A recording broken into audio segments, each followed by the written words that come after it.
बादशाह का मिजाज अच्छा था। वो नौजवान वजीर की तरफ मुतवज्जे हुआ और मुस्कुराते हुए पूछा, तुम्हारी जिंदगी की सबसे बड़ी ख्वाहिश क्या है? वजीर शर्मिंदा हुआ, उसने अपना चेहरा नीचे कर लिया। बादशाह ने हंसते हुए कहा, फिक्र ना करो, मुझे अपनी जिंदगी की सबसे बड़ी ख्वाहिश बताओ। वजीर ने घुटने टेक कर आजिजी से कहा, ये बादशाह, अब दुनिया की सबसे खूबसूरत सल्तनत के मालिक हैं।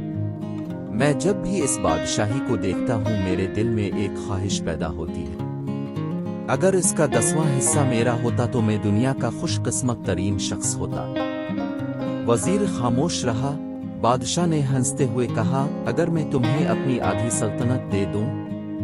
वजीर ने घबरा कर देखा और आजिजी से कहा, ए बादशाह, ये कैसे मुमकिन है? मैं इतना खुशकिस्मत कैसे हो सकता हूँ? बादशाह ने फौरन सेक्रेटरी को बुलाया और उसे 2 हुक्म लिखने का हुक्म दिया। बादशाह ने पहले हुक्म दिया कि उसकी आधी सल्तनत नौजवान वजीर के हवाले कर दी जाए। दूसरे हुक्म में बादशाह ने वजीर का सर कलम करने का हुक्म दिया। वजीर दोनों हुक्म पर हैरान रह गए। बादशाह ने हुक्म पर मेहर लगाई और वजीर की आंखों में देखते हुए कहा, तुम्हारे पास 30 दिन है। आपको उन 30 दिनों में सिर्फ 3 सवालों के जवाब तलाश करने हैं। अगर तुम कामयाब हो गए तो मेरा दूसरा हुक्म मनसूख हो जाएगा और तुम्हें आधी सल्तनत मिल जाएगी, और अगर आप नाकाम हो गए तो पहला हुक्म मनसूख कर दिया जाएगा और दूसरे हुक्म के मुताबिक आपका सर कलम कर दिया जाएगा। वजीर की हैरत परेशानी में बदल गई। बादशाह ने फिर कहा, मेरे 3 सवाल लिख दो। वजीर लिखने लगा।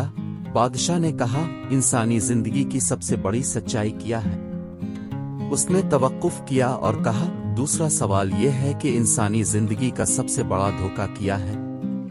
उसने तवक्कुफ किया और फिर कहा, तीसरा सवाल, इंसानी जिंदगी की सबसे बड़ी कमजोरी क्या है?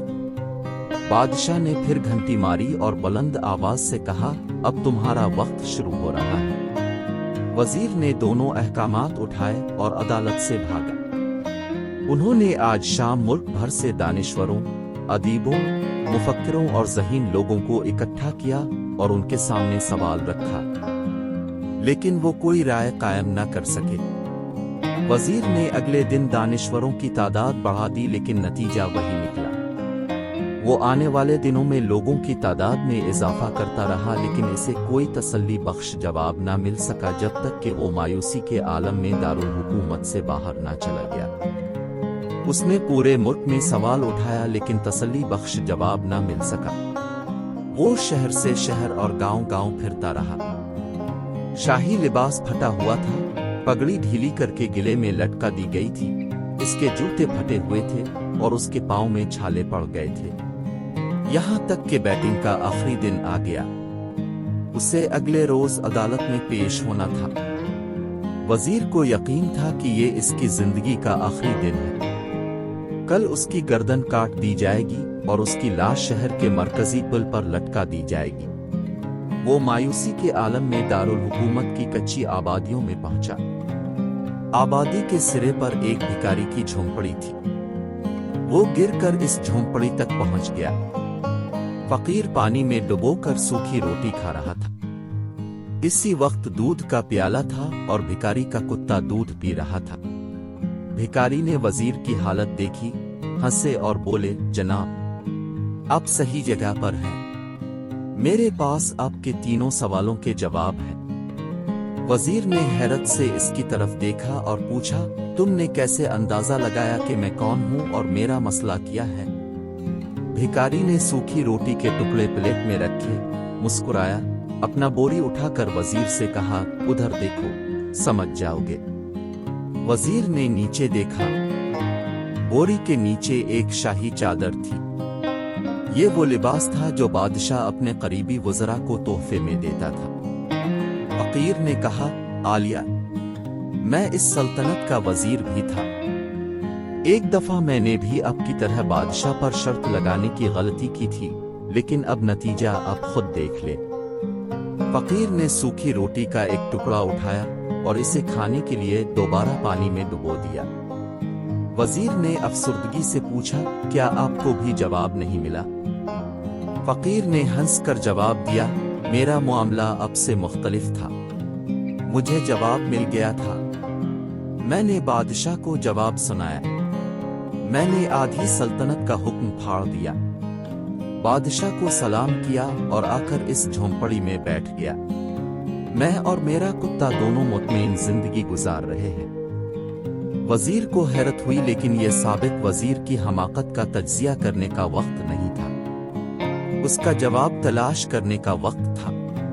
तो वजीर एंकर पर्सन बनने के बजाय भगोड़ा हो गया और भिखारी से पूछा, क्या तुम मेरे सवालों के जवाब दे सकते हो?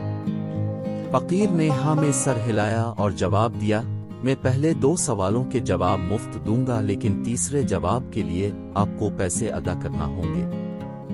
वजीर के पास शर्त कबूल करने के सिवा कोई चारा नहीं था। उसने फौरन इस बात में सर हिलाया। फकीर ने कहा, दुनिया की सबसे बड़ी सच्चाई मौत है। कोई शख्स कोई भी हो, वो इस सच्चाई से बच नहीं सकता। उसने तवक्कुफ किया और कहा, इंसानी जिंदगी का सबसे बड़ा धोखा इस जिंदगी है। हम में से हर एक अबदी जिंदगी के फरेब में है। भिखारी के दोनों जवाब नाकाबिल तरदीद थे। वजीर अकीदतमंद हो गए। अब इसने तीसरे जवाब के लिए भिखारी से शर्त मांगी। फकीर ने हंसते हुए कुत्ते के सामने से दूध का प्याला उठाया और वजीर को दिया और कहा, मैं तीसरे सवाल का जवाब इस वक्त तक नहीं दूंगा जब तक तुम ये दूध ना पियो। वजीर के माथे से पसीना टपक पड़ा। उसने बेजारी से प्याला जमीन पर रख दिया और वो किसी कीमत पर कुत्ते का बचा हुआ दूध नहीं पीना चाहता था। भिखारी ने कंधे उचक्का कर कहा, ठीक है, अब तुम्हारे पास 2 रास्ते हैं। तुम इनकार कर दो और शाही जल्लाद कल तुम्हारा सर उतार देगा, या तुम ये आधा प्याला दूध पियोगे और तुम्हारी जान बच जाएगी और तुम आधी सल्तनत के मालिक भी बन जाओगे। वजीर मखमसे में था। एक तरफ इसकी जान और आधी सल्तनत थी और दूसरी तरफ कुत्ते का बचा हुआ दूध था। वो इस वक्त तक सोचता रहा जब तक जान और माल जीत न गया और इज्जत नफस खत्म हो गई। वजीर ने प्याला उठाया और एक घूंट में दूध पिया। फकीर ने हंस कर कहा, बेटा, इंसान की सबसे बड़ी कमजोरी ख्वाहिश है जो उसे कुत्ते का बचा हुआ दूध भी पीने पर मजबूर करती है। ये वो सच है जिसने मुझे बादशाही का हुक्म फाड़कर इस झोंपड़ी में बैठा दिया। मैं जानता था कि मैं जितना ज्यादा जिंदगी से धोखा खाता रहा और मौत को जितना भूलता गया, इतना ही मैं ख्वाहिशात की दलदल में धंसता चला जाऊंगा और मुझे हर रोज इस दलदल में सांस लेने के लिए ख्वाहिशात का गलीज दूध पीना पड़ेगा। तो मेरा मशवरा है, जिंदगी की ये 3 हकीकतें जान ले, अब की जिंदगी अच्छी गुजरेगी। वजीर ने शर्मिंदगी और खुदगर्जी का तोहफा लिया और भिखारी की झोंपड़ी से निकलकर महल की तरफ चल दिया। जो वो महल के करीब पहुंच रहा था, इसकी शर्मिंदगी बढ़ती जा रही थी। इसके अंदर जिल्लत का एहसास बढ़ता जा रहा था और वो इस एहसास के साथ महल के दरवाजे पर पहुंच गया। इसके सीने में खौफनाक दर्द पैदा हुआ। वो घोड़े से गिरा, एक लंबी हिचकी ली और उसकी रूह परवाज कर गई। अगर आपको हिंदी/उर्दू में यह मुतासिर कुन कहानी पसंद है तो बरा करम नीचे कमेंट्स बॉक्स में अपनी दिलचस्पी दिखाएं। इस मुतासिर कुन और हौसला अफजा कहानी को अपने दोस्तों, पैरोकारों और खानदान के साथ भी शेयर करें। अगर आपके पास भी ऐसी ही मुतासिर कुन कहानी है तो बरा करम उसे अपने नाम और शहर के नाम के साथ भेजें। हम आपकी कहानी यहाँ अपने स्टोरीज प्लेटफॉर्म पर शाये करेंगे।